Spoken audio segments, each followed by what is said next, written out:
అందరికీ నమస్కారం. నేను మీ గోపాల్ అయ్యంగార్. శ్రీమతే రామానుజాయ నమః. ఈ వారం 12వ తారీఖు జనవరి నుంచి 18వ తారీఖు జనవరి వరకు మేషరాశి నుంచి మీనరాశి వరకు వారఫలం ఎలా ఉందో తెలుసుకుందాం. గతంలో మనం బుధగ్రహం గురించి చాలా వివరాలు తెలుసుకున్నాం. బుధగ్రహానికి అధిపతి ఎవరు, బుధగ్రహాన్ని ఎలా ఇంప్రెస్ చేసుకోవాలి జాతకంలో అనే విషయాలన్నీ చెప్పాం. ఈరోజు సూర్యుడి యొక్క మార్పు జరుగుతూ ఉంది. ఈ సూర్యుడు వచ్చేసి ధనుస్సు రాశిలో నుంచి మకర రాశిలోకి ప్రవేశించేటువంటి సమయం అనేది ఏర్పడుతుంది. కాబట్టి దీనిని మకర సంక్రమణం అంటారు, మకర సంక్రాంతి అంటారు. 12వ తారీఖు నుంచి 18 వరకు మనం వారఫలం చూస్తున్నప్పుడు మధ్యలో కరెక్ట్గా 15వ తారీఖు నాడు సూర్యుడు మకర రాశిలోకి ప్రవేశిస్తున్నాడు అన్నమాట.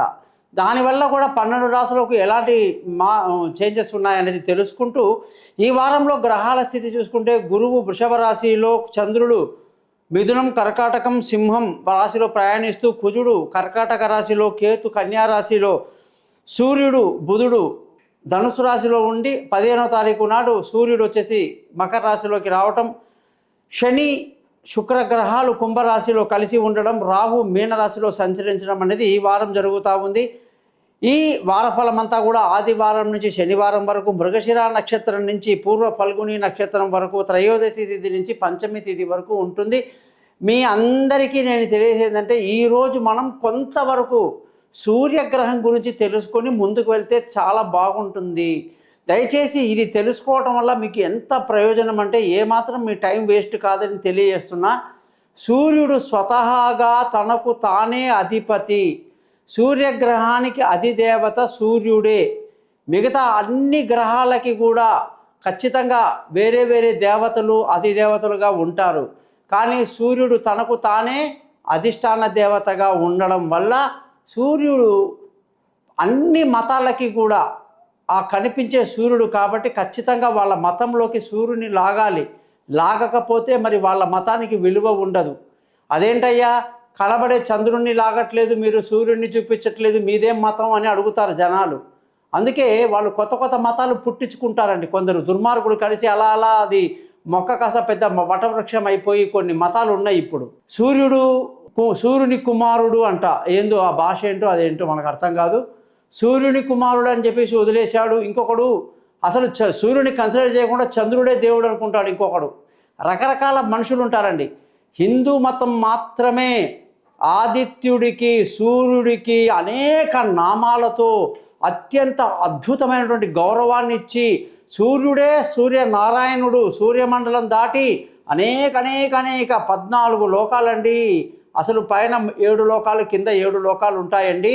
ఆ లోకాలన్నీ ఏమిటి, అందులో సూర్యుని యొక్క లోకం ఏమిటి, ఆయన ఎంత దగ్గరలో, మనకు చాలా దగ్గరలో ఉంటాడు సూర్యుడు. మనం అనుకుంటాం ఇక ఆయన్ని దాటిన తర్వాత అనేక లోకాల్లో లాస్ట్కి ఉండేది బ్రహ్మలోకము. మొత్తం ఇదంతా కూడా వైకుంఠం, మహావిష్ణువు లోపల ఇవన్నీ కూడా ఉంటాయన్నమాట. ఈ లోకాలన్నీ అంత అద్భుతంగా చెప్పడం జరిగింది. సూర్యుడి గురించి అగస్త్య మహాముని రాముల వారికి ఆదిత్య హృదయం అనే మంత్రాన్ని బోధించి అందులో అత్యంత గొప్ప నామాలు, సూర్యుడి యొక్క నామాలు చెప్పడం జరిగిందండి. దయచేసి రోజు మీరు ఈ సూర్యుని యొక్క ఆదిత్య హృదయం చదవడం, వినడం చాలా మంచిది. మహానుభావులు శాస్త్రి అనే ఒక పెద్ద అయినా కూడా రాగంతో పాటు ఆదిత్య హృదయాన్ని ఎంతో అద్భుతంగా అందులో చెప్పడం జరిగింది. సూర్యాష్టకం అని ఇంకో మంత్రం ఉంది, అది ఒక అద్భుతము. జపా కుసుమ సంకాసం అని చెప్పేటువంటి సూర్యమంత్రం 2 లైన్లు ఎప్పుడూ అందరూ చదువుకోవచ్చండి. ఈ విధంగా సూర్యుడి గురించి అత్యంత గొప్పగా వర్ణించిన ఏకైక మతము హిందూ మతం మాత్రమే. హిందూ మతంలో మాత్రమే సూర్యుడు అక్షయ పాత్రని ధర్మరాజుకు ఇవ్వడం కానీ, శమంతకమణిని ఇవ్వడం కానీ అనేకంగా మనం సూర్యుని యొక్క ఉపాసనలు వింటూ ఉంటామన్నమాట. అంత గొప్ప సూర్యుడు ఇప్పుడు మకర రాశిలోకి ప్రవేశించడం వల్ల ఉత్తరాయణ కాలం అనేది మొదలవుతుంది అని అత్యంత గొప్పగా చెబుతూ,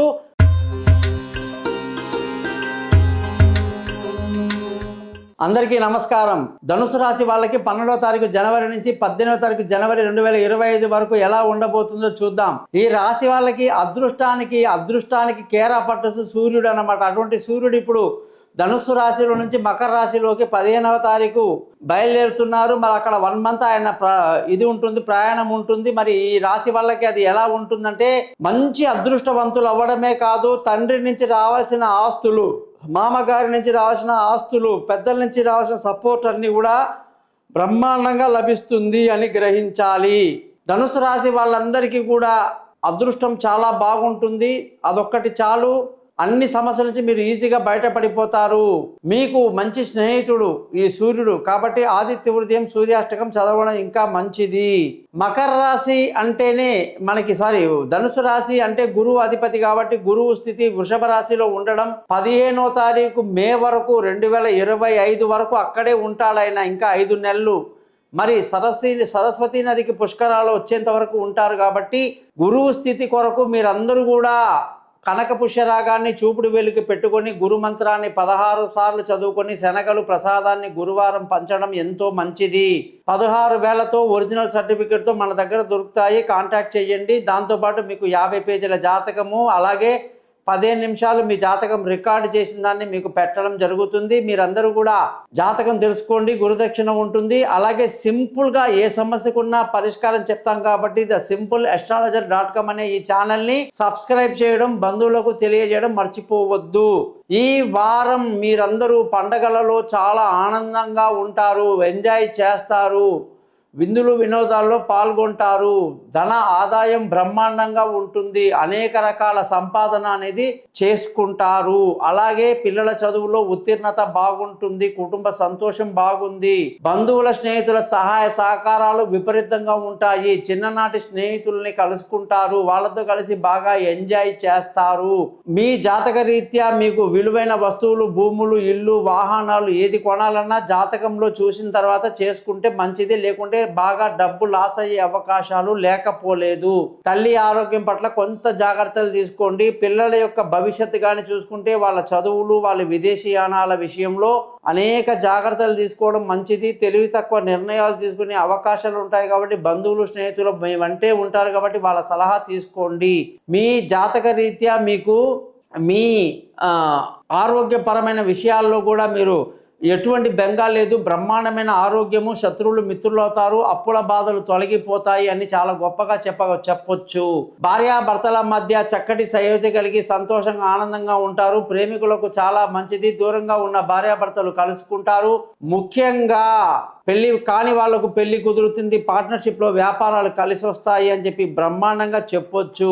ఈ రాశి వాళ్ళందరికీ కూడా పార్ట్నర్షిప్ కలిసి వస్తుందని చెప్పాను. అలాగే అదృష్టపరంగా చూసుకుంటే మంచి అదృష్టం అనేది బాగా కలిసి వస్తుంది. తండ్రి నుంచి సపోర్ట్ బాగుంటుంది. ధర్మ మార్గాన్ని పాటిస్తారు, అదృష్టవంతులు అవుతారు. ఉద్యోగ పరంగా చూసుకుంటే ఉద్యోగంలో చాలా మంచి ప్రమోషన్లు, ఇంక్రిమెంట్లు, పై అధికారుల ప్రశంసలు, కొత్త ఉద్యోగంలో అవకాశాలు అన్ని బ్రహ్మాండంగా ఉంటాయి. వ్యాపారం చేసే వాళ్ళందరికీ కూడా ఈ వ్యాపారంలో నష్టాలకి అవకాశాలు ఎక్కువ ఉన్నాయి కాబట్టి జాగ్రత్తగా చేసుకోవాలి. ఖర్చుల విషయానికి వస్తే విపరీతంగా ఖర్చులు ఉంటాయి కాబట్టి అది కూడా జాగ్రత్తగా ఉండాలి. మరి ధనుసు రాశి వాళ్ళు రోజు కూడా 16 సార్లు గురుమంత్రము, కనక పుష్యరాగాన్ని చూపుడు వేలికి ధరించడం అన్నీ చెప్పాను. జాతకం అంతా చెప్తానని చెప్పాను. ఛానల్ని సబ్స్క్రైబ్ చేయమని చెప్పాను. ఇంత క్లియర్గా చెప్పిన తర్వాత మీరు నన్ను కాంటాక్ట్ చేస్తారని ఆశిస్తూ మీ నుంచి సరిసుకుంటాను. మీ గోపాల్ అయ్యంగార్.